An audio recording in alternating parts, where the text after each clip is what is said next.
He was a pathetic lonely demon lord who got defeated by a beautiful angel. After losing everything, he ends up in another world, broke and powerless. Deciding to live like a normal human, he accidentally ends up rizzing every girl he meets, including the beautiful hero who once defeated him. Would you let me stay the night? The story kicks off in a chaotic, war-ravaged land called Intala. A powerful demon lord named Mao leads his monstrous army, determined to wipe out every human. Just when it seems like all hope is lost, a brave female warrior rises up and, with her team, crushes Mao's forces in battle after battle. As Mao faces defeat, he decides to make a last-second escape with his loyal right-hand man Ashia. But before leaving, he promises to return one day and destroy everything. Mao and Ashia land on Earth, but something strange happens. They've been turned into regular humans.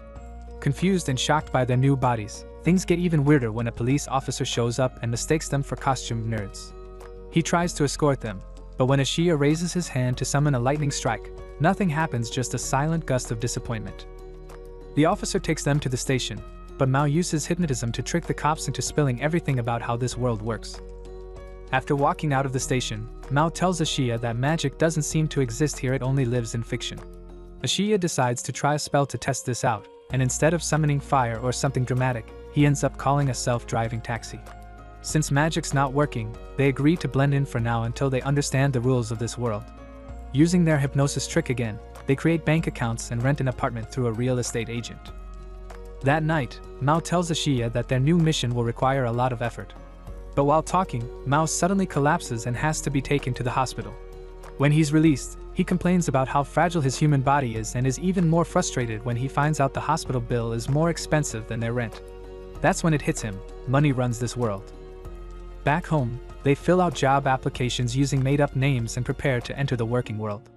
A few days later, on his way to his new job, Mao is waiting at a crosswalk in the rain with an umbrella. A girl walks up next to him, completely soaked, so Mao, feeling generous, hands her his umbrella and runs off in the rain since his job is nearby. Later at work, a girl named Chiho compliments Mao on how well he handles customers. He humbly says he's just been trying his best, even if he's only a part-timer. Everything's going fine until one of the machines stops working. Mao starts freaking out, worried that his perfect worker streak is about to end. He thinks about using magic to fix it, but he's almost out of power. Right then, his boss Kisaki walks in and asks what the problem is. Mao sulks while Chiho tries to cheer him up. Soon after, Kisaki calls Mao into her office. He nervously sits there, assuming he's about to be fired again. But to his surprise, Kisaki tells him he's being promoted to a full-time position. Overjoyed, Mao heads home, celebrating his little victory. But on the way, he runs into the same girl he gave his umbrella to. She tells him that she watched him at work from a bookstore across the street, and then stuns him by asking if he tried to use magic. Mao panics, and the girl reveals herself. She's Amelia, the hero who almost ended him in Intala. Mao is stunned and asks what she's doing on Earth. Amelia says she followed him through the portal to finish what she started. Mao suggests talking it out, but Amelia pulls out a small knife and says she's ready to finish him. Mao makes fun of her toy-like weapon, asking what happened to her holy sword. She ignores the question and charges at him. Their little fight lands them both in a police station, where the officer mistakes them for a bickering couple. Annoyed, Amelia blurts that she'd rather date a frog than Mao. Back at their place, Amelia announces she'll spare Mao for now, but warns him she knows where he lives. Mao jokes that she doesn't seem very heroic, and she snaps back that he's a fine one to talk, flipping burgers for a living. The next day, Amelia's at her job at a call center. When a coworker suggests trying out the fast food place Mao works at, she instantly says that's the last place she wants to go. After her shift, she has a mini breakdown from how dull her life has become. Eventually, she ends up at Mao's apartment, judging the tiny space while Mao awkwardly defends it. When she keeps criticizing their sad dinner, Mao admits they're broke. Amelia blames herself for chasing after hopeless guys. Ashia asks what happened to her teammates, and she explains she was the only one who made it through the gate. Mao then boldly declares that his plan to take over this world starts right there in his shabby apartment. Amelia isn't impressed. When she laughs at the idea of a fast food worker conquering anything, Mao claims he'll use his job to build wealth and power. Amelia calls his dream ridiculous, and Mao insults her intelligence, leading her to leave. The next morning, Amelia spies on Mao's apartment. Mao tells Ashia they need to take a bloody bath, and Amelia mishears, thinking they're about to commit murder. Turns out they were just going to a bathhouse. Amelia ends up there too, sitting through a boring conversation she wishes she skipped. Later, she ignores another friend's hangout request just to continue spying on Mao. But what she sees is even weirder. Mao and Ashia rubbing cucumbers with honey. Frustrated, she visits Mao at work and asks to speak after his shift, but Mao pretends she's just a random customer. Chiho, curious, asks Mao if that girl is his friend. He awkwardly says it's complicated. She gushes about how pretty Amelia is. Chiho later asks Mao if he was okay during yesterday's earthquake. Mao, surprised, says he didn't even notice and that his roommate didn't either. When Chiho asks if he lives with his girlfriend, he quickly explains he's just broke and lives with an old buddy. After work, Mao meets Amelia. She says she's been observing him and notices he's been living a peaceful life. She offers to let him stay alive if he promises to keep it that way. But Mao refuses, joking about her watching two dudes sleep in a tiny room forever. She tells him to give up on ever returning to Intala. Mao says no way, he's going back to conquer it someday. Out of nowhere, his bicycle gets shot. While he freaks out about his flat tire, more bullets fly at them. Mao pushes Amelia out of harm's way, but she tells him to stop acting like a hero. They both realize now's not the time to argue and run for safety. Later, catching their breath, Amelia asks who's behind the attack. Mao guesses it's someone powerful who knows their true identities. Amelia asks how someone like that could exist on Earth. Mao sarcastically blames her for choosing the worst place to meet. They argue again, and Mao walks off, telling her to be careful. That night, he finds Amelia outside his place. Thinking she's back for a fight, he prepares himself, but she just asks if she can crash at his place. She lost her wallet. Ashia freaks out when Mao brings her inside, saying no demon lord ever invited a hero in at midnight. Mao shrugs, explains the situation, and lets her in. He tosses her a blanket and some money, telling her to take the first train out in the morning. When Ashia complains, Amelia storms off to sleep, mumbling that she should have stayed in her own world. The morning after Amelia stayed the night, Mao and Ashia walk into the kitchen and notice a bowl of pickled veggies sitting on the counter. Neither of them remembers putting it there. After a moment of thinking, they realize it was probably Amelia's way of saying thanks for letting her stay over. Meanwhile, Chiho's at home thinking back to her conversation with Mao. When she remembers him saying yes to hanging out later, her face lights up with a blush.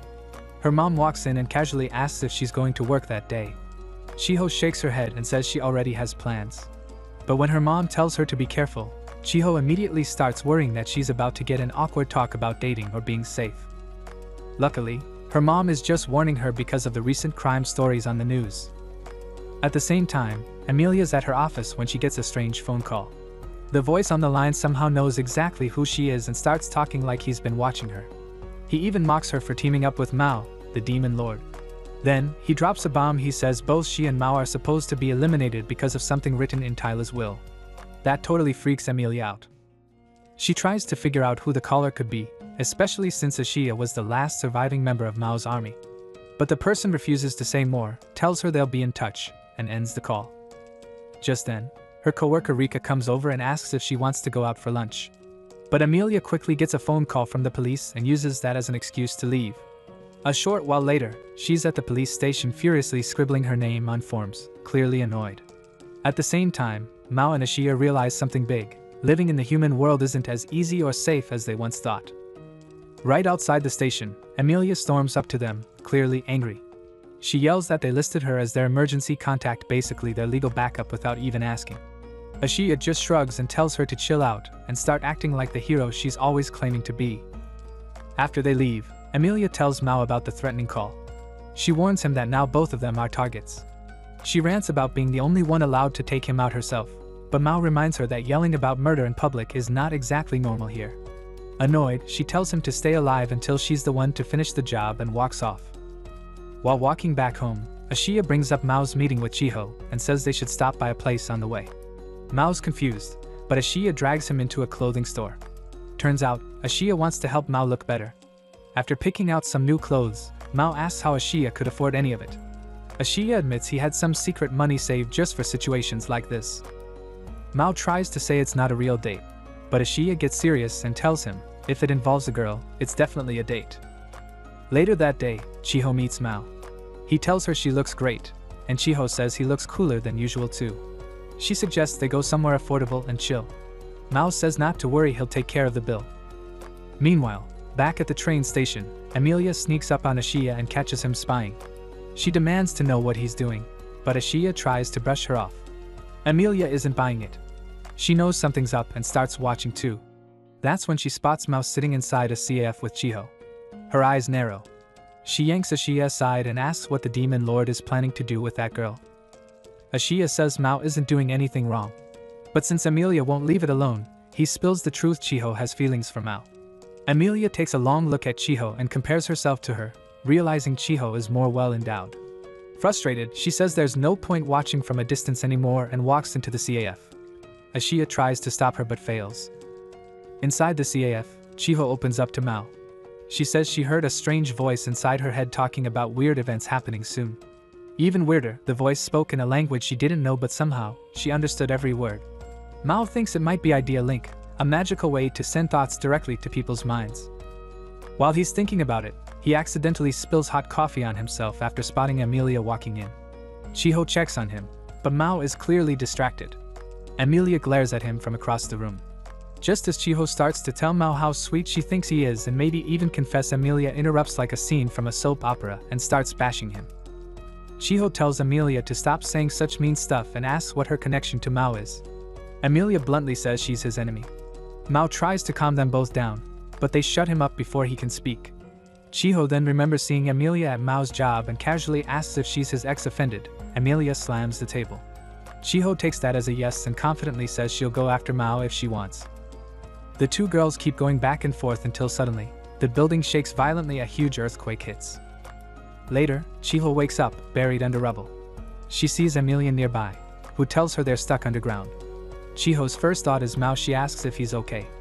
Amelia jokes that a lot of people would probably throw a party if he died, but then says he's alive.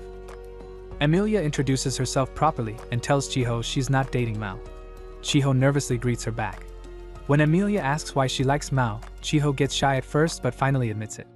Amelia tells her straight up, liking Mao will probably just end in heartbreak. She helps Chiho lie down and get some rest. Then, she looks into the shadows and tells Mao to come out. Mao steps forward, and this time, he's in his demon form. Amelia realizes that his magic must have returned. Mao, on the other hand, is stressed about how he's going to explain how he looks. Amelia starts thinking about summoning her sword, but Mao asks her to stay with Chiho while he goes to help others. Mao heads straight into action, clearing debris and saving people from the wreckage. As she watches him work, Amelia quietly wonders if he's forgotten what it means to be evil. At the rubble, Amelia suddenly remembers something from her past, her life on the farm with her dad. She remembers how peaceful it used to be, and how her dad said the church would protect them from danger.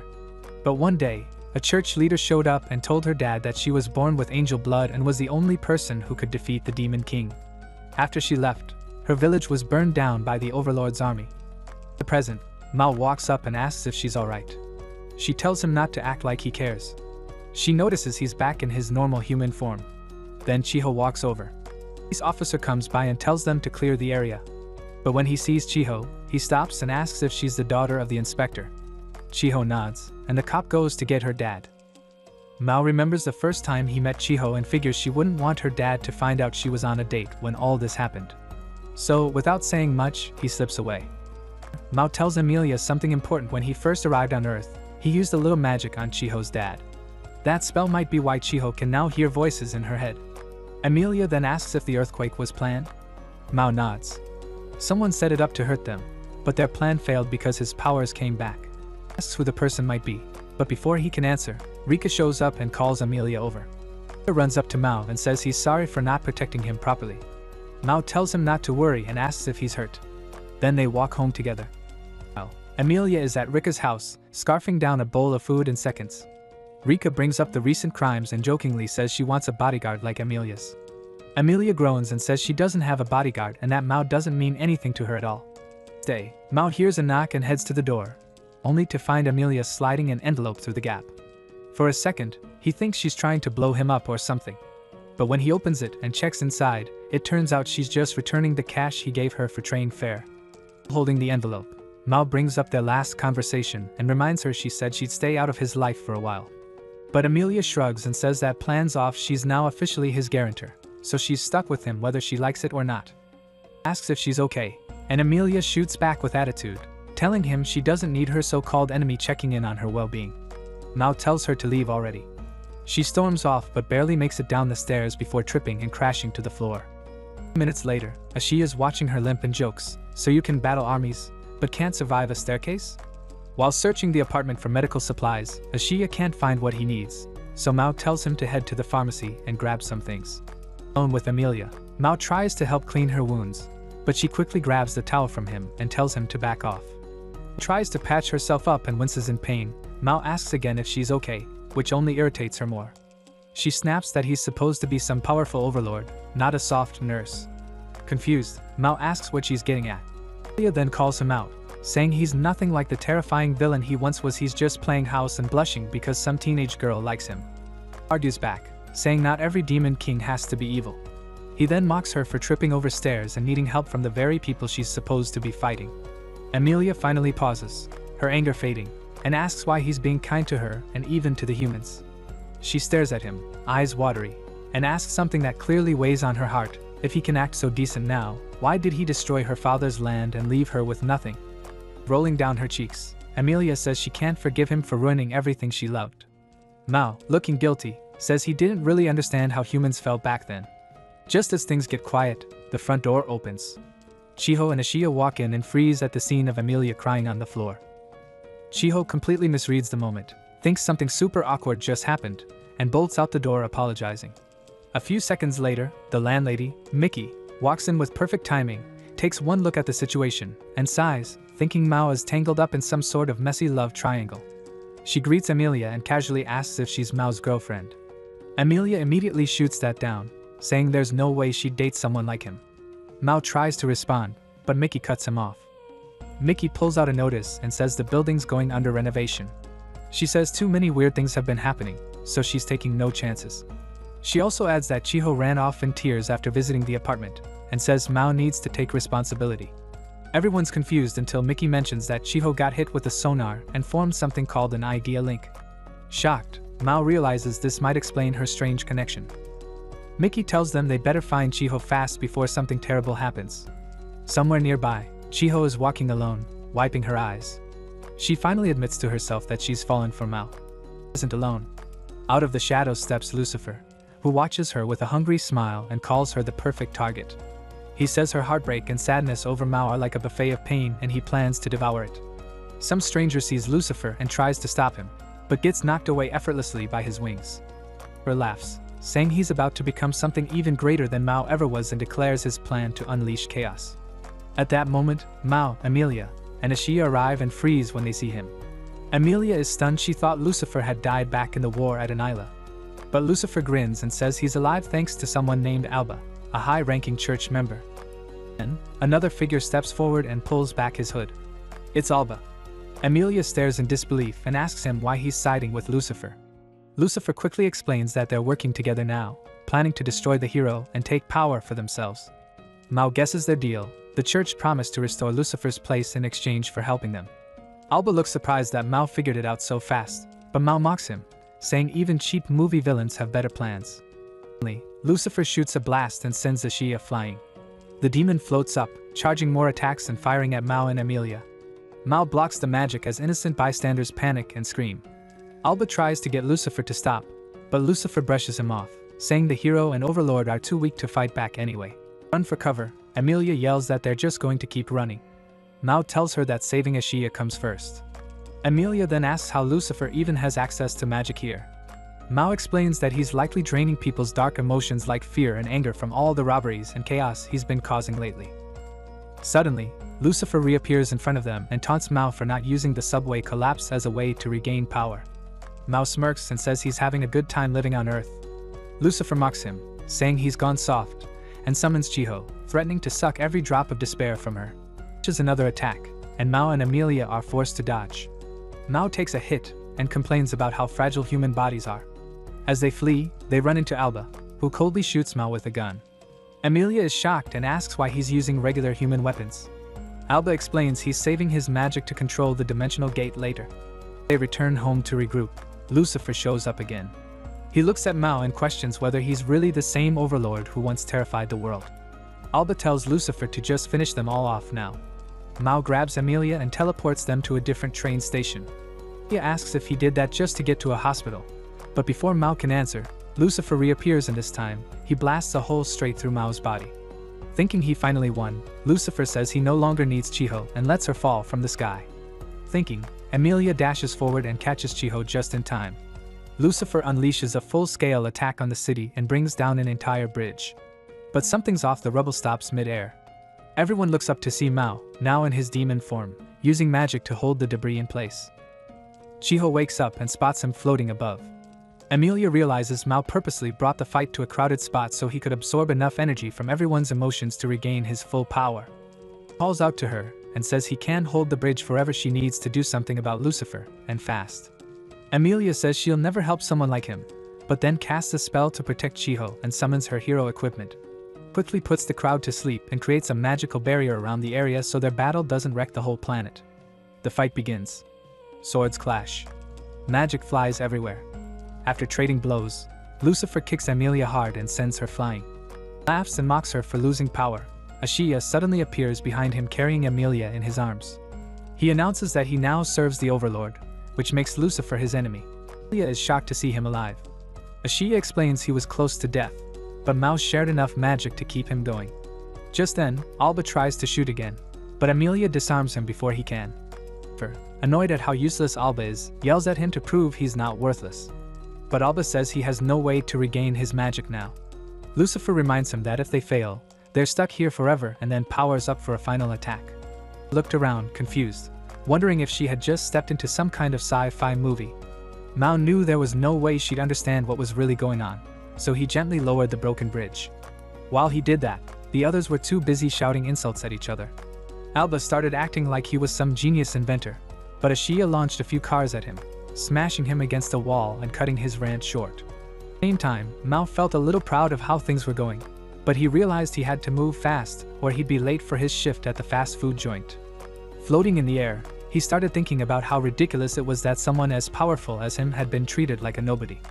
That annoyed him, so he went straight up to Lucifer, glaring into his soul with a deadly look.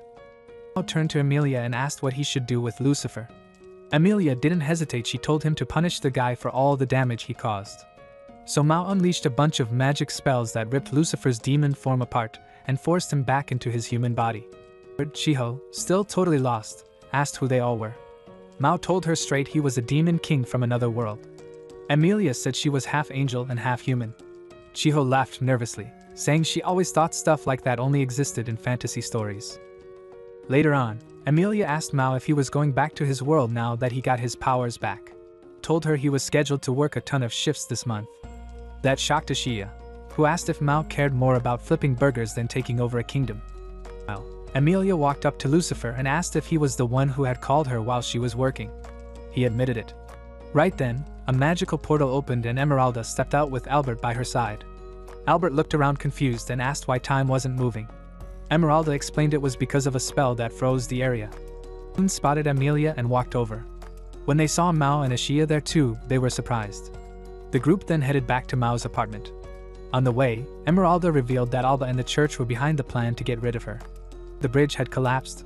Lucifer stayed behind to fix it, wondering if Mao had finally lost his mind for caring about something so small.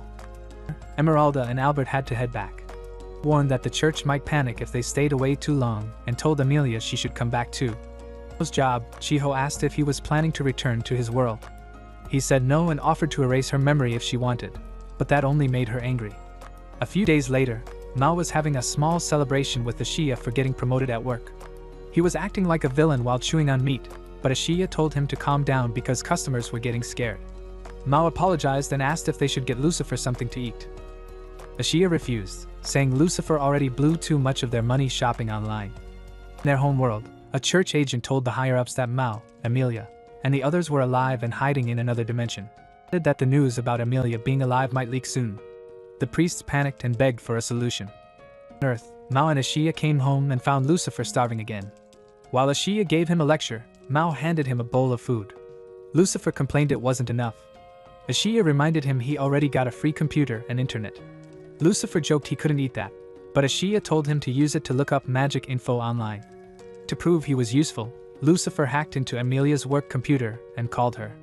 She immediately got mad when she realized it was him. Later, at work, Chiho congratulated Mao on becoming shift manager in less than a year. She joked that now he got to rule over a few humans. But before Mao could say anything, Amelia burst in, demanding to talk. He told her he was busy. She snapped back, blaming him for prank calling her while she was at work. Lucifer was home digging through files on his PC. Ashia checked the mailbox and found a strange letter from Mike. Else, Amelia asked Mao why he pulled that prank. He blamed Lucifer. She then asked why he was letting Lucifer stay with him. Mao said Alba was arrested, and it wasn't safe to leave Lucifer out on his own. Amelia rolled her eyes, complaining the apartment was way too crowded. Mao explained he couldn't go back to his world even if he wanted to. Amelia, bragging, said she could come and go as she pleased. Mao asked why she hadn't left then. Told him it was her job as a hero to stay and keep demons in check. Home, Mao found Lucifer lying on the floor. He helped him up and noticed the letter on the ground. Ashia warned him not to open it. Later, Ashia explained it was just swimsuit photos of Mickey, which made Mao wonder why two demons would care about that. Lucifer dared him to look for himself. Mao peeked, then quickly changed the subject, asking if Lucifer had found any magical clues. Lucifer pulled up some info on his computer and showed Mao a map of nearby places full of magic. He showed a post about a haunted classroom where something strange might be going on. Mao and Ashia visited the school to check things out. They were trying to figure out how to get in when they saw Chiho waving at them from a classroom window. At work, Mao asked her about the haunted classroom, and she told him all the rumors. Mao guessed it might be linked to a portal and said he wanted to investigate. Chiho offered to help. They sneaked into the old school building. Chiho told Mao a student had vanished from that classroom years ago, and it's been locked ever since. Mao got a call from Lucifer, who said a portal had once been opened there, making it easier to open again. Lucifer also said Mao could recharge his powers if he got inside. Suddenly, a noise echoed through the hallway. Thinking it was a monster, they got ready for a fight. Ashia said they didn't have enough magic and joked about using Mickey's mail as a distraction. Just then, Amelia appeared, warning them they'd look like creeps if someone found them sneaking around with a teenage girl at night. They explained. Chiho handed Amelia some slippers to wear. Amelia said she followed them to the school but then realized she had been talking to statues. The others quickly walked away. Chiho asked if ditching her was smart. Mao said things always go wrong when she's around. In a science lab, but Amelia found them and attacked a dummy, thinking it was Mao. The others came out and told her she just broke school property. Chiho said they could keep it a secret. Amelia told Mao to fix it with magic. To the haunted classroom, Mao asked her to put away her sword. She refused. When they reached the room, it was unlocked. They went inside and realized someone had been staying there. Mao noticed a gaming console. Suddenly, Lucifer called and asked if Mao had found it. Mao said yes, then realized he'd been tricked. If Lucifer and Alba arrived on Earth through that room. Lucifer admitted it. Feeling disappointed, Mao and the others left. Day, Mao was heading home from work when a girl in traditional Japanese clothes tripped down the stairs and landed right in his arms. The following morning, the doorbell rang. Mao and the others wondered who it was. When Mao opened the door, he saw the same girl from the stairs. She introduced herself as Suzuno and apologized for falling. As a thank you, she handed him a heavy bag of noodles. Mao could barely hold it. Ashia introduced himself, and Suzuno explained that the landlord had sent her a letter saying she could rely on them for help. She was about to show them a photo from the letter, but Ashia quickly stopped her before things got awkward. Then, she spotted Lucifer. He introduced himself, and Mao chimed in, calling him a lazy freeloader, which made Lucifer even more annoyed. At Amelia's place, she receives a package from Emeralda. While they're chatting on a video call, Emeralda explains that the box holds special holy energy drinks only for Amelia to use while she's on Earth. Curious, Amelia opens the box and listens as Emeralda explains how drinking those bottles will recharge her divine powers. Later that day, Amelia pretends she's on a secret mission, like a spy, but quickly realizes why most of those stakeouts happen at night. She suddenly notices Suzuno standing outside giving Lucifer a serious life lecture about how to behave in the house. Amelia gets suspicious, thinking maybe Suzuno is another demon trying to blend in. Trying not to be seen, Amelia sneaks into the building and uses a mirror to secretly watch what's going on. Meanwhile, Suzuno keeps talking to Lucifer while Ashia lies nearby, looking sick, cheering Suzuno on to fix Lucifer's attitude. Eventually, Suzuno heads back to her apartment to grab some groceries. Amelia makes a quick dash for the exit but gets spotted. While hurrying away, she trips and tumbles down the stairs, landing right into Mao's arms. Mao asks sarcastically if all heroes are this clumsy. Amelia, annoyed, elbows him in the nose, and they both fall to the ground. Hearing the noise, Suzuno and Lucifer come out and ask what just happened. Suzuno apologizes for leaving the door open, but Amelia says it was her own fault for falling. Lucifer then walks up with Amelia's stuff, which he found on the stairs. He notices a bottle from the holy drinks and warns her that drinking those might mess her up like a Shia. Ignoring him, Amelia quickly grabs the bottle back. Suzuno formally introduces herself and says she's just moved in next door. She adds that she comes from a super traditional place far away and doesn't know much about modern city life. While she's talking, Amelia gets distracted checking out Suzuno's body, then snaps out of it and politely introduces herself too. After that, Mao proudly announces that he just got promoted to shift supervisor at his fast food job, saying the pay's better now. But when he sees Amelia doesn't care at all, he loudly says he won't stop until he reaches the very top. Amelia just calls him a dumb loser. Suzuno, curious about their dynamic, asks Amelia if Mao's been sampling the goods lately since they act so comfortable around each other. Lucifer jokes that it seems that way. Annoyed, Amelia says she'd be thrilled if Mao just dropped dead. Right then, Amelia starts to believe Suzuno might also have a crush on Mao. So she leans in and whispers, asking if Suzuno's interested in him too. Suzuno drags her outside, scolding her for saying such things where others might hear. Then Suzuno asks how she guessed, but Amelia avoids talking about the drama with Chiho and says she just had a gut feeling. Once Amelia realizes Suzuno isn't a killer or a demon, she warns her to keep her distance from Mao. Being near him usually leads to bad luck. Suzuno says she's been through worse and can handle herself. Before leaving, Amelia gives her contact info and tells her to call if the guys ever act out of line. Mao hears this and asks what she really thinks of them. Amelia replies that they're worse than pests and not to be trusted. Then, before storming off, she threatens the guys to stay away from Suzuno. Ironically, she trips down the stairs again. Later, as Mao gets ready for his job, Suzuno shows up with a homemade lunch and hands it to him. Somewhere else, Amelia is chatting with Emeralda again and tells her she's been drinking the holy energy drinks but hasn't felt much different yet. Emeralda changes the subject and asks how things are going with Mao. Amelia says they don't really have time to get involved, they both have jobs. Emeralda laughs and says she sounds like a sad housewife. That sends Amelia into a panic, shouting that Mao is still her sworn enemy. Emeralda then mentions things are calm back in their world, though the church is still investigating Alba's disappearance, and they might already be searching for Amelia. After warning her to stay careful, the call ends. Back at Ronald's, Mao's manager Kasaki informs him she'll be away for a bit, so he's in charge of making decisions. Later during his break, Mao opens the lunch Suzuno gave him. Chiho walks by and asks if Ashiya made that meal. Mao replies that his new neighbor gave it to him. That answer makes Chiho furious. She grabs his shirt and throws a jealous fit. That evening, Amelia grabs some dinner and prepares for another night of spying. But as she exits the convenience store, a masked guy smashes right into the glass door and falls. Amelia sees a strange glow in his eyes. When a nearby employee tries to play hero, she pushes him aside and summons her divine sword, knocking the attacker far back. She then tells the employee to call the cops. As she steps outside, the masked man shoots a purple energy beam at her, but she blocks it. Seeing him hiding in the shadows, she calls him out for attacking her in public. She rushes in to strike, but gets hit again, and this time, her sword shrinks, surprising her. As he keeps firing, the store worker hits him with some paintballs, and the attacker runs away. Amelia puts her sword away and apologizes to the employee for earlier. The police arrive soon after. She quietly wonders if the energy drink really helped at all since she still lost the fight. One of the officers brings back her things. Then she gets a call from Chiho, who tells her that Mao brought a lunch filled with love to work. The next day, Chiho and Amelia go to Mao's apartment and ring the bell. To their surprise, Suzuno opens the door and lets Mao know he's got company. Later, while Suzuno is cooking up a meal, Chiho notices how good she is in the kitchen and guesses she's helping out since Ashiya is stuck at home with heat stroke. They all sit down to eat, but Lucifer suddenly complains that he feels like he's being pushed out, like he's the villain.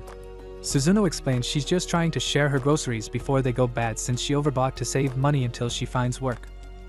Amelia asks what kind of job she's looking for. Suzuno replies that anything that covers her rent is fine. Mao offers that she could join him and Chiho at their workplace. Everyone is surprised. Mao says Chiho could train her and make things easy. Lucifer thinks Mao clearly has no idea how girls work. Amelia jumps in and tells Suzuno to think it over, no need to rush. A bit later, Ashiya tells Amelia she should take Suzuno shopping for clothes. Suzuno admits she only has traditional Japanese outfits, which surprises everyone. Chiho suggests they go to some clothing stores after work. Later, Chiho gets changed, and when she comes back, Emilia realizes she really wasn't lying about having only traditional clothes. After saying goodbye, Mao walks Chiho home. On the way, he asks if her parents are okay with her hanging out with a guy. She says they don't really care. Chiho then asks what Mao is going to do for dinner, now that Suzuno is out. When Mao says he hasn't thought about it, Chiho offers to bring him something, and Mao agrees. Chiho gets excited and Mao asks why she's okay being around demons. Chiho replies that she knows some things, but it doesn't matter because she's in love. Mao freezes, shocked. Chiho calmly tells him how she really feels. Mao says it's proof that humans are terrifying. Suddenly, Suzuno appears out of nowhere and says Mao should be grateful someone loves him. Chiho freaks out and asks how long she's been there. Realizing her feelings were exposed, Chiho panics, grabs Mao's bike, and rides off like a rocket. Soon after, Suzuno meets Emilia at the train station and admits it's her first time ever riding one. That surprises Emilia, so she asks how Suzuno even got to the city. Calmly, Suzuno replies that she just used a portal, which catches Emilia off guard. She then asks if Suzuno is from Aina. Suzuno, a little confused, says she thought Emilia already knew that. Both of them freeze, realizing something doesn't add up. Emilia insists she never said anything about that. Suzuno then brings up their past conversation outside Mao's apartment, and reminds Emilia that she asked if she was into Mao. Emilia reacts in shock, and Suzuno questions why she would even ask that if she didn't know where she was from. Emilia swears she was clueless at the time, but Suzuno points out how weird it is that a random girl just moved in next door and started acting like part of their friend group. Realizing there's been a huge mix-up, Emilia asks why Suzuno even wanted to know about her connection to Mao. Suzuno says she heard rumors that Emilia was working alongside him. Emilia quickly clears things up. They only teamed up temporarily to stop a common threat. Then it hits her, maybe that's why someone sent that Grim Reaper guy after her. While Suzuno listens, Emilia explains she was attacked near a store and assumed Suzuno might have been behind it. But since there was no paint on Suzuno, like the attacker had, she's now unsure. Suzuno firmly says she had nothing to do with any attacks and introduces herself as Christian Bell, the head investigator from the church. Emilia gives her a train ticket and says they should finish the conversation at their next stop. Later, while walking around the city, Suzuno behaves awkwardly and embarrasses herself in public. Once they sit down, Emilia asks how she even knows about the human world. Suzuno says she's been watching old TV dramas and documentaries to learn. As they get their drinks ready, Emilia asks why Suzuno moved in next to Mao. Suzuno explains she figured out Mao's location while following Alba and decided to stay close to keep an eye on him. Emilia asks what Suzuno wants from her. Suzuno responds by saying she doesn't believe the rumors that Emilia joined forces with Mao and actually wants to help her defeat him. She proposes they join together to stop Mao for good. But when Suzuno suggests they head back to Aina to convince the church to stop hiding Alba's betrayal, Emilia shuts her down. She says the church has sacrificed way too many people just to silence her and Mao. She starts listing the shady things Alba and the church have done and says she can't trust anyone working for them. Emilia also warns her not to underestimate demons, they're not as gentle as they may seem. Before walking away, she gives Suzuno a stack of magazines to help her learn more about Earth's customs. Meanwhile, at McDonald's, Mao is stressed. The new burger place, Sentis, is stealing all their customers. Kisaki shows up and tells Mao she's heading to the main office and he'll be in charge for now. Mao grumbles about how his first official day as manager is already a mess. A man walks in and asks for the manager. Mao steps up, and the guy introduces himself as Mitsuki, the manager of Sentis. Mitsuki hands Mao his card, and Mao replies dryly, telling him to do your best. Then Mitsuki slides over to Chiho and tries to charm her with cheesy pickup lines. Chiho's clearly irritated, and later vents to Mao. Mao regrets not stepping in, but Chiho's fired up now. She declares they won't let a guy like Mitsuki beat them. Mao then reveals that he already planted someone to spy on Sentis. Later, while shopping, Suzuno bumps into Emilia and Rika. Emilia is surprised to see Suzuno bought even more traditional Japanese clothes and asks how she afforded them. Suzuno explains she sold a few things to get money. Then Suzuno says she's heading to Mao's workplace and invites Emilia to come too. Rika hears the name and says it sounds familiar. Suzuno admits that Emilia told her to avoid Mao, but she's already involved. Rika gets excited and thinks Emilia is caught in a love triangle. She insists on tagging along to help smooth things out. When they arrive, they notice Sentis is packed with people, while McDonald's is almost empty. Rika suggests they talk strategy over a meal at Sentis before starting any drama. Inside, they place their orders. Rika pays, but gets creeped out when Mitsuki touches her hand. After picking a table, Rika mentions how weird Mitsuki smells. Then she asks Suzuno for the full story. Suzuno explains Mao is her kind neighbor. Amelia suddenly remembers that Suzuno once talked about taking Mao down. Rika then asks what Amelia really thinks of Mao. Amelia says she'd love to bury him 6 feet under. She adds that she's just trying to keep Suzuno away from him for her own good. Rika accuses her of hiding her true feelings. Amelia gets annoyed and asks why Rika keeps teasing her about Mao. Right then, Amelia starts trash-talking Mao, but Ashiya, who had been listening the whole time, cuts her off, clearly offended. Meanwhile, Mao is wondering what's taking Ashiya so long. He remembers asking him to scope out the competition. Ashiya didn't like the idea of spending money at their rival's shop, but Mao convinced him it was worth it to gather intel. Back at Gronald's, Mao notices the team's spirit is gone, no one has the energy to serve, and the place feels lifeless compared to Senti's. Chiho suggests they try bringing in customers by standing outside. Mao says they should wait for Ashiya's report before making any moves. One staff member tells Mao not to overwork himself and offers to help. Mao regains his focus and tells everyone to start by cleaning the windows. Over at Senti's, Rika finds Ashiya hiding and asks why. He says he didn't want trouble until he heard Amelia insult his boss. Amelia offers to treat him to anything on the menu. Ashiya quickly sits and orders salads and desserts to keep things budget-friendly. Rika asks if he's a friend. Ashiya says not really, and introduces himself as Suzuno's neighbor. When Rika asks if he lives with Mao, Ashiya says yes. She then says she wants to meet Mao. Ashiya then spins a fake story. He says he and Mao ran a business together, and Amelia was part of a rival company. They all competed over deals until their company went under. Now, they're trying to rebuild by working at restaurants, and Amelia still checks in on them. He finishes by saying Mao is still determined to succeed and is learning the ropes at Gronald's. Ashiya even hints that Amelia wants to keep Suzuno away because Mao still sees her as the enemy. Rika is touched and compliments Ashiya. They share a moment, and she blushes. Amelia teases her and asks what's going on. Rika says she wants to meet Mao, so they head out, leaving Amelia behind to pay the bill. Ashiya returns to Mao and reports that Senti's isn't anything special. The new shop is just getting attention because it's fresh. He wishes Mao luck with the ladies and leaves. Back at the counter, Mao asks the girls what they want to order. Amelia casually tells him to grab her an iced coffee. Mao tells her to get it herself. They start bickering again.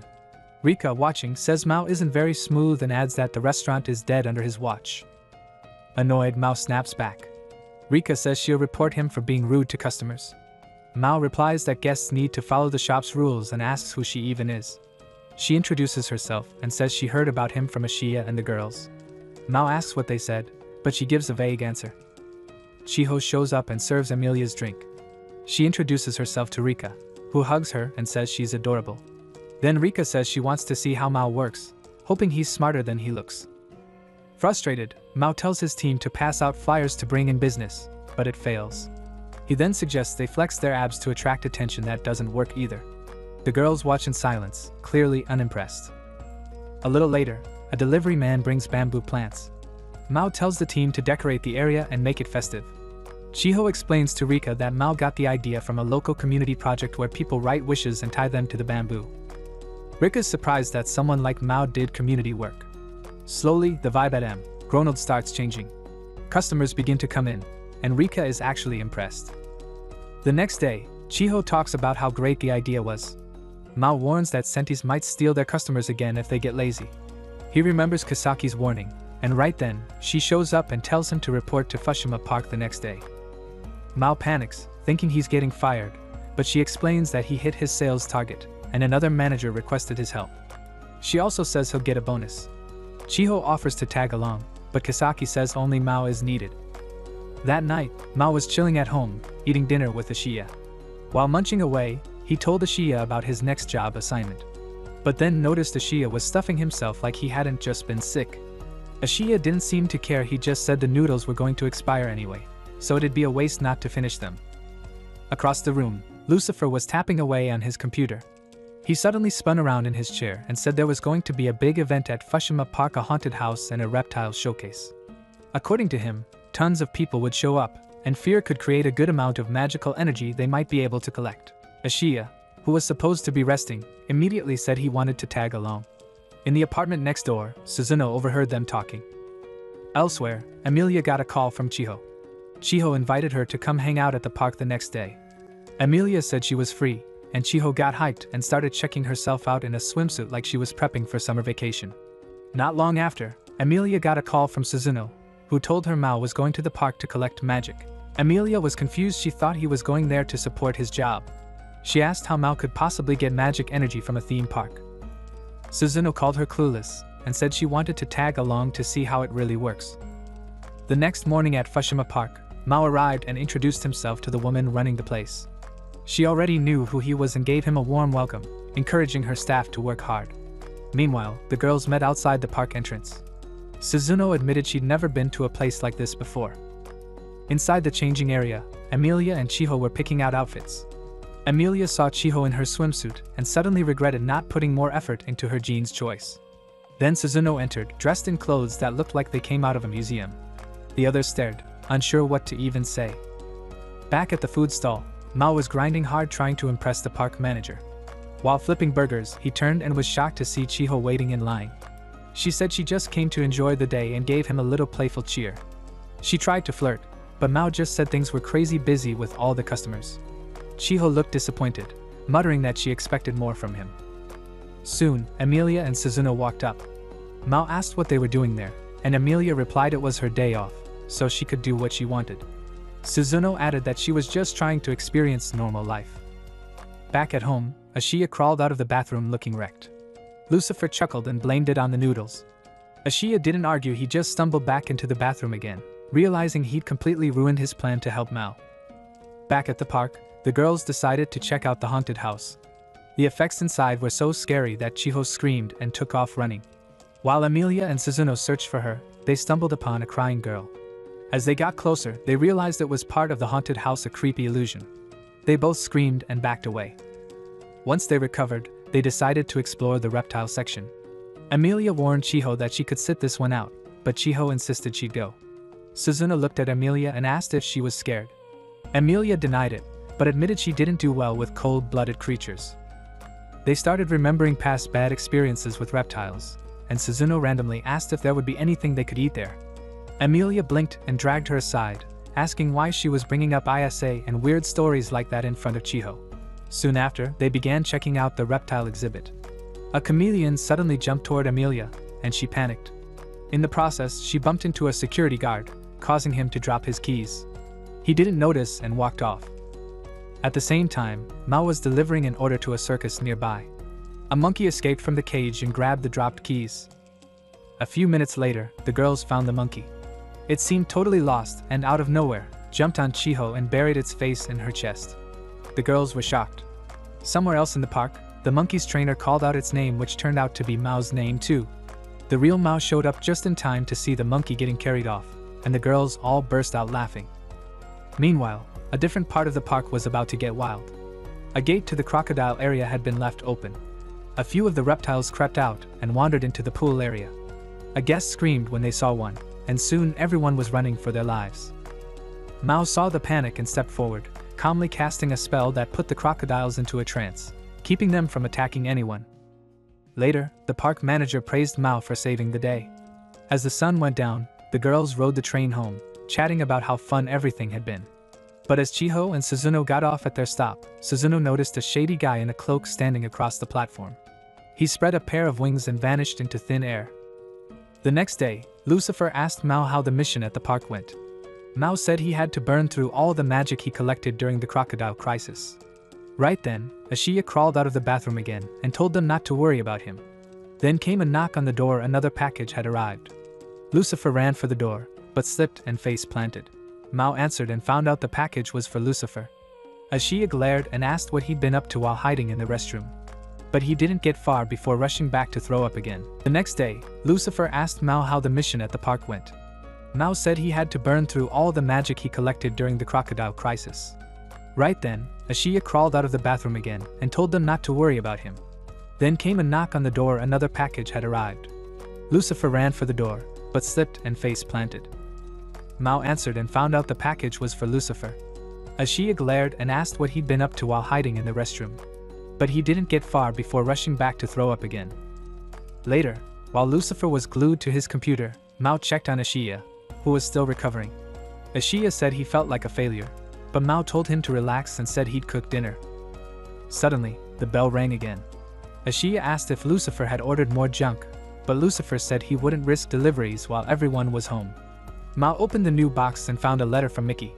She said she'd sent a bunch of items from Hawaii and thought Mao could sell them at the upcoming festival. Meanwhile, Suzuno sat alone, remembering the cloaked man. He knew who she was and mentioned the church.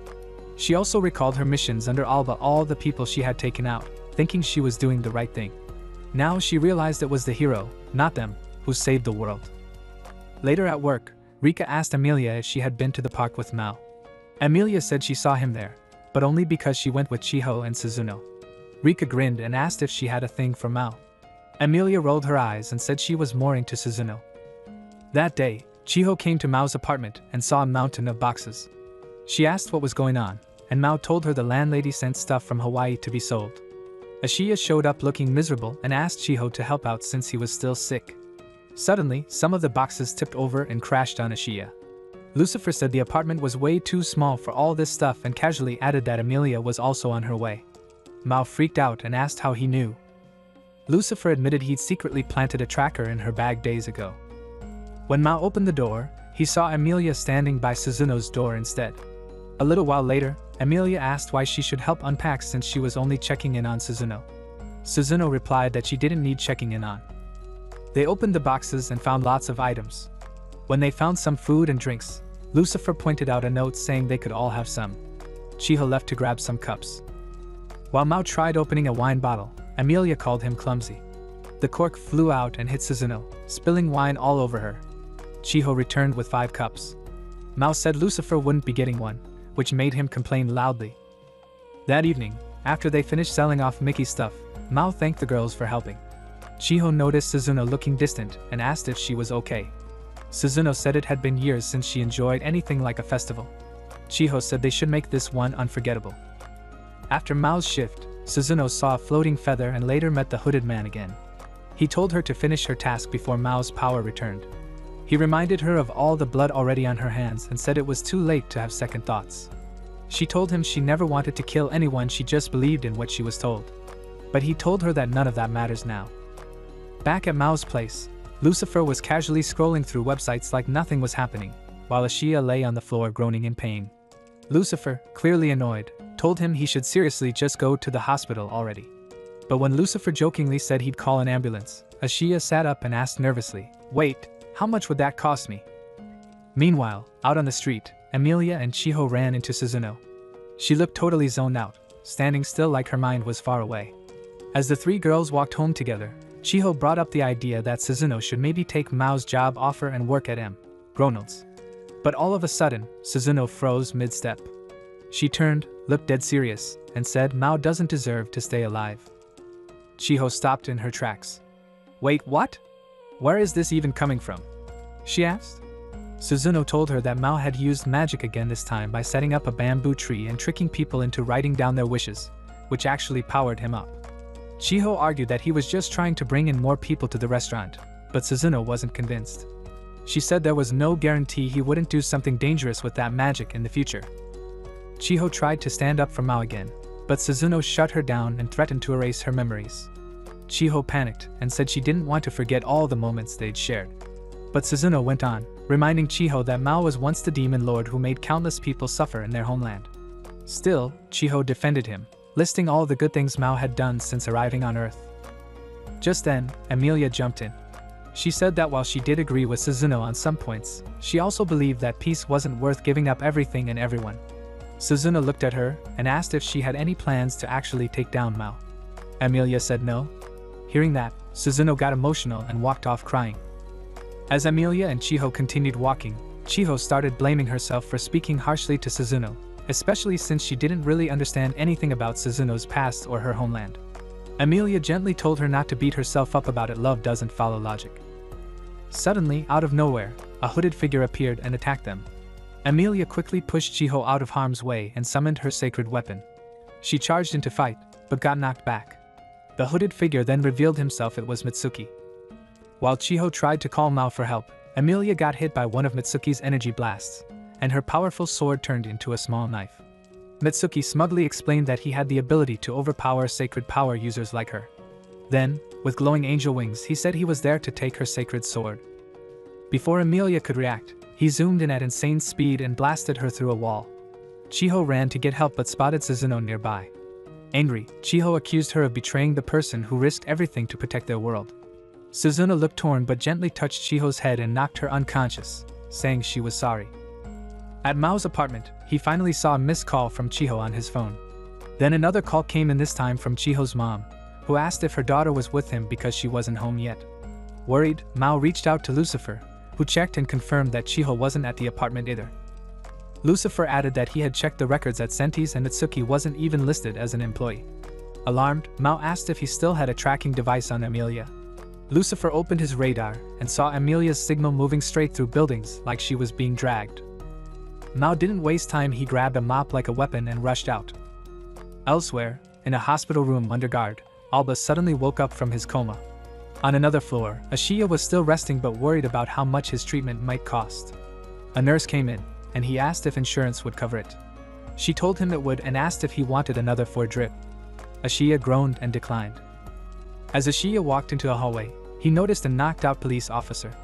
Before he could react, Alba appeared behind him and knocked him out cold with a punch. Alba picked up Ashiya's ID and walked off. The nurse later found Ashiya unconscious on the floor and scolded him, while Alba looked at the address on the card and memorized it. Meanwhile, on a rooftop, Mitsuki was torturing Emilia with more blasts. He demanded that she give him the sword. Emilia, injured and cornered, asked him to at least let Chiho go.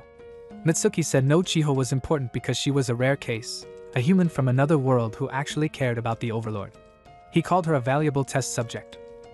Emilia was disgusted and called him a freak. He zapped her again. Back on the ground, Mao ran full speed toward the location but smacked straight into a magical barrier that blocked the building. Mitsuki noticed this and laughed, telling Suzuno to go deal with him.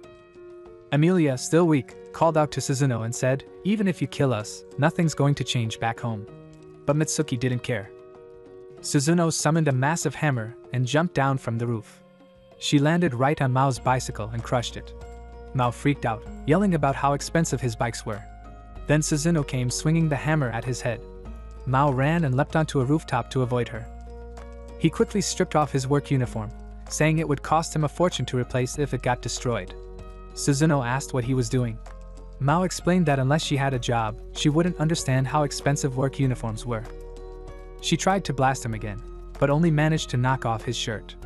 Mao looked at her and said he did appreciate how she fed them and acted like a good neighbor, but now that his coworker got hurt, he couldn't let it slide. Suzuno asked if he knew who she really was. Mao said he always had doubts her timing and kindness were too perfect. He guessed her meals had magical energy mixed in. He thought maybe she was different from Alba, but now, he wasn't so sure. Angry, she slammed him with her hammer, surprised that it actually hit. Mao explained that he had burned through all his magic just breaking through the barrier. He tried to leave, but Suzuno said he wouldn't last a second against Mitsuki in his current state. Mao realized this was probably why Emilia had lost. Suzuno added that Mitsuki becomes even stronger when the moon is full. Mao stretched a little and said even if he was powerless, he wasn't the type to abandon his team. Then he ran off. Back at Mao's apartment, Lucifer stared at the tracking screen and mumbled, "What's he getting into now?" Then the doorbell rang. He opened the door and found Alba, who tried to recruit him again with promises of granting his wishes. Back on the rooftop, Mitsuki tried to pull the sword out of Emilia by force and started unbuttoning her top. Chiho yelled at him, calling him disgusting, but Mitsuki said he wasn't into quiet girls like Emilia, he liked bold ones like Chiho. Both girls started mocking him. Furious, Mitsuki shut them up. Emilia warned that if he touched Chiho, he'd regret it. Mitsuki laughed and asked what she could do. Emilia smiled and said, "It's not me you need to worry about, it's my boss." He was confused. "Your boss?" Emilia nodded and said Chiho works at McDonald's and Mao is her manager, and he protects his employees. Right then, Mao finally reached the rooftop, out of breath and mad at the broken elevator. He apologized for being late. Emilia yelled at him not to stare at her chest. Chiho laughed awkwardly. Mitsuki said he was surprised Mao even showed up. Mao replied that he didn't expect a fast food manager to be some undercover angel. Mitsuki said he needed the sword because it was made of holy materials. Mao didn't care, he just said he'd never forgive anyone who tortured a member of his crew. Mitsuki laughed and asked what Mao thought he could do with a weak body. Then he blasted him several times. Mao bled and struggled. Mitsuki floated near the moon and asked what Mao planned next. Elsewhere, Alba took energy supplements and cast a spell. Suzuno considered jumping in, but Lucifer stopped her and pointed out that Alba was already creating chaos. Mitsuki grew stronger and trapped Mao in midair with rocks. The strange energy made people nearby panic. Ashiya woke up from the noise and chaos. Mitsuki felt something strange as magic gathered around Mao. Mao broke free and freed Amelia. He told Suzuno to protect the others. Mitsuki asked if she'd gone insane, helping the enemy. Suzuno said she couldn't ignore the lies anymore. Mao asked for Amelia's bag. When Mitsuki refused, Mao warned him that Amelia would kill him if he didn't hand it over. At the same time, Alba realized Lucifer had tricked him. Lucifer knocked Alba out with one punch. Clouds suddenly covered the moon. Mao looked at Mitsuki and said, "You can either run or get wrecked." Mitsuki refused to back off and fired a beam. Mao dodged, then countered with a heavy punch. Mitsuki panicked and tried to grab Chiho. She responded with a clean uppercut and kicked him straight into a wall. Mao turned into his full demon form. He picked up Amelia and said he could see her small assets, making her blush and button up. Mitsuki, now furious, said he would take Mao's head. Mao summoned his dark blade and told him to beg. Then he blasted the fallen angel back to where he came from. A little while later, Mao groaned about having to clean up the mess with his magic. Amelia told him it was his fault for being late. Ashiya finally showed up and apologized for arriving late. Sometime later, Chiho had a strange dream. In it, she stood on a rooftop with Mao. He said he had to go back to Anila. She said she'd follow him, but Mao refused, saying their worlds were too different. Chiho cried. Mao kissed her and walked through a portal. When she woke up, she told Mao about the dream but left out the kiss. Mao said there's no way he has that kind of power, yet he used it all yesterday during cleanup. Then he hurled Mitsuki's body through a portal. Back at the store, Kisaki showed up and asked why Mao ran off with a mop and never came back. Mao mumbled. Chiho tried to answer for him, but Kisaki gave her a look. Just then, Suzuno stepped in and said, "Mao saved us." Inside their small apartment, Lucifer checks a glowing screen and blurts out that Suzuno headed straight to where Mao works. Ashiya, drying his hands, tells him to stop tracking people like a creep, then casually asks how expensive those little spy devices are. Lucifer shrugs him off, yelling at him not to touch him with his wet fingers.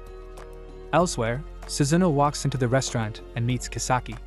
She introduces herself and shares how she and her crew were being chased by a strange creature and got saved by Mao. Before Kisaki can reply, a panicked employee runs in yelling that someone's lying inside the freezer. Everyone rushes over and finds Mitsuki half frozen on the ground. They guess the bamboo reacted to some magical energy and accidentally created a portal. Mitsuki wakes up, rambling nonsense about meeting some divine beauty in another dimension. While he throws a fit, Kisaki looks concerned, unsure if he's okay. Mao casually says he's the manager of the place. Mitsuki gets louder, saying more random things, so Kisaki suggests calling emergency services. Suddenly, Mitsuki tries to hug her, but she dodges and stomps his face into the floor. That same night, Amelia wakes up from a weird dream where Mao goes back to being a power-hungry overlord. Later, while she's changing at work, her coworker RA notices her cheerful vibe and asks if she wants to eat out. Amelia declines, and RA teases her, asking if she's spying on Mao again. Amelia awkwardly says it's not like that, but RA smirks and says they should stop lying to themselves. Amelia replies that it's not so simple. Later in the evening, Amelia reminds herself that she still hates Mao for wrecking her hometown and killing her dad. Even so, she shows up at his place. When she walks in, Suzuno is spoon-feeding Mao. Amelia stands there stunned. Then Chiho walks in, sees them, and completely loses it. Suzuno casually explains she was trying some fancy French food, but Chiho snaps back that she already made dinner. She demands to know whose food Mao likes more, hers or Suzuno's. Mao nervously says it'd be cheaper if they just took turns. Amelia, still watching, silently thinks how pathetic he's become. Right then, Ashiya walks through the door, and Mao's shocked to see him. Mao asks where he's been, and Ashiya says he wants a break.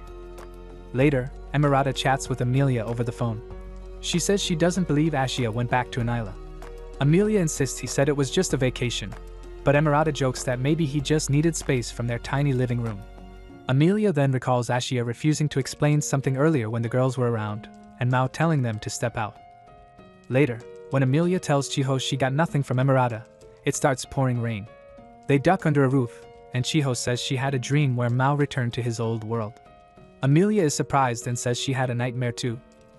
That night, Amelia keeps watch on Mao's place and sees a delivery truck dropping off several crates. She jokes in her head about health-themed health supplements. Then she calls Emerata, hoping for updates from Anila, but Emerata just complains about gaining weight. Amelia ends the call, irritated. Meanwhile, Kisaki receives flowers from Mitsuki and doesn't know what to do with them. Mao walks in, asks to adjust his shift hours, and she agrees unaware that Chiho is hiding around the corner, listening. Later, Mao gets ready to head out, and Chiho stops him. She asks if he's going back to Anila, and Mao says he doesn't have the strength to travel there yet. Chiho pushes for more info, but Mao keeps quiet. Afterward, Amelia and Chiho throw on disguises and follow Mao to a construction site. They joke around, wondering if he's secretly building a demon castle. But Mao catches them. He explains that they're low on funds because Lucifer secretly planted trackers, one in Suzuno's shoes, the other in Amelia's bag. Amelia checks her purse and finds it. Furious, she almost blasts it with magic, but Mao reminds her they're in public. So she stomps it instead. Mao tells them they'll be billed for the devices in 2 weeks, but his salary isn't due until later. He also says it was Ashia's idea to take a temp job that pays daily. Amelia asks why Chiho wasn't told. Mao says she would have blamed herself since the trackers ended up saving her. Mao apologizes, but Chiho says it's alright as long as he's not leaving for Anila. Amelia brings up the delivery truck, but Mao says he doesn't know what she's talking about. Later, Mao corners Lucifer and demands the truth. Lucifer nervously admits he dragged the boxes inside. Mao opens them and finds water filters and fire extinguishers. Confused, Mao asks why he bought them, and Lucifer explains he fell for a scam. Amelia explains it's a trick where sellers pretend to be buyers, then con you into spending money on junk. Mao groans and asks how much was wasted. Lucifer says 128 Saizen and yen. Amelia pulls up the company's info and tells Mao to call. He tries, but they refuse to return the goods. Mao, furious, says they're going to confront them directly. Next day, Mao and Amelia head to the company and are shocked to find Ashia working there. When they explain everything, Ashia reveals he was the one who answered Mao's call, but he was just reading from a script. Realizing he's part of a shady business, Ashia says he's quitting. Then the company boss arrives. Mao demands to know if he's the one in charge. The guy says the purchase followed company policy. Mao calls it fraud, but the boss insists it was a fair agreement. On the way home, Ashia says he's sorry for not protecting Lucifer better. Amelia gets an idea and asks how old Lucifer is. Mao says he's underage. Amelia grins and says there might be a loophole. The next morning, they visit a legal advisor. The lawyer says minors can't legally sign contracts without a guardian's approval, so the deal is void. In the end, the company is forced to come pick up their useless junk. And that's where this video ends. Watch this following video and I'll see you in the next one.